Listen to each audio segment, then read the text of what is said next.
Hey, Sven here. I'm back again with my weekly build log diary.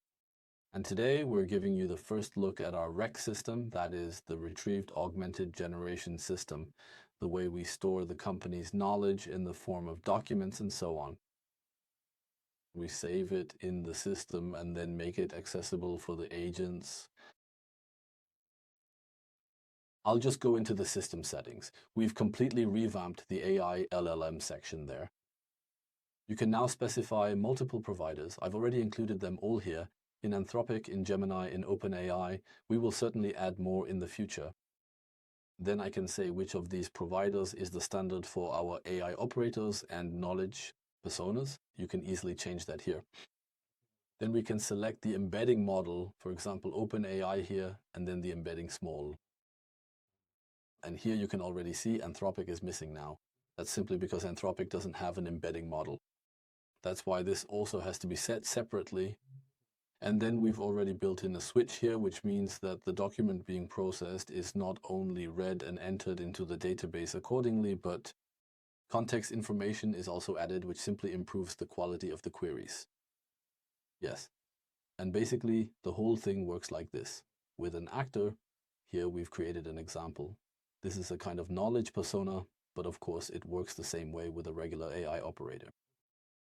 If I go in here, I can see that let's switch over for a moment, that here in the settings, I can not only describe this knowledge persona, and here I can also specify how does it actually speak, and so on, which AI provider should be used for this. But now I can also add documents here in the document section. And the moment that I upload a document here, for example, this specific individual's published book or any other internal documents, the system immediately begins to process the data, and it is then entered into the internal RAC system. And then you can see here that these documents are available. And from here, the whole thing ends up in our knowledge base. And I could add this. These documents, as you can see here, are now included. And of course, I can also do this directly from here. So this works both directly in the actor and here in the knowledge base itself. And when such a document is processed, all kinds of information are extracted from the document here. So it's not just the text, but also, for example, images, tables, specific terms that might be relevant, and much more. Yes, and then I can, in various processes, for example, during meetings or in the form of consultations, I can then talk to our actors. And if I go in here, for example, I can say I want to speak with an individual person or with an entire council. I can then select them here, and then I can ask an appropriate question here. And then a result appears here, comes out. Now we have our first test here. I uploaded my book there. And there's a paragraph or a section that deals with the whole topic of error prevention. And how did it actually come about? And now here's the whole thing. You can see he answered in English here, so we still need to make sure he responds in the correct language, the one I use to ask the question. And here he actually provided the correct sources, which verifiably come from the book. And this, of course, gets really exciting when you put all your company's knowledge in here. And then also with these knowledge personas, you actually make it available, and then over time it grows. The entire context of your company with everything stored in this knowledge base. And that is also a major difference compared to what you will often see in videos or in various published articles, where you might find that people often say, I have uploaded all the documents into Obsidian, and now all my knowledge is available. But it's not that simple. For one thing, they're just plain text documents, which means the entire context is missing and the connection to your other information about your company is absent.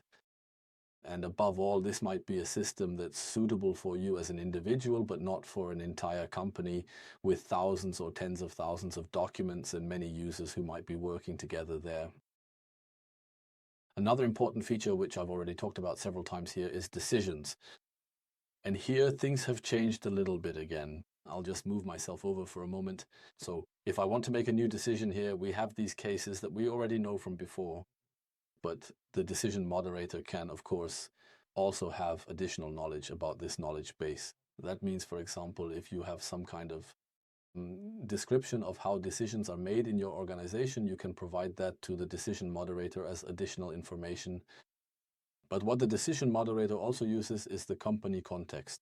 That means everything we have in terms of governance, so descriptions of the system's principles, our company's values and principles, strategic topics, marketing topics, and so on. All of that is now, in a sense, fed into the process when a decision is made, so that the likelihood of the decision being more in line with the company's interest increases significantly. Because if this context is always included in every decision I make, then it becomes much, much more valuable.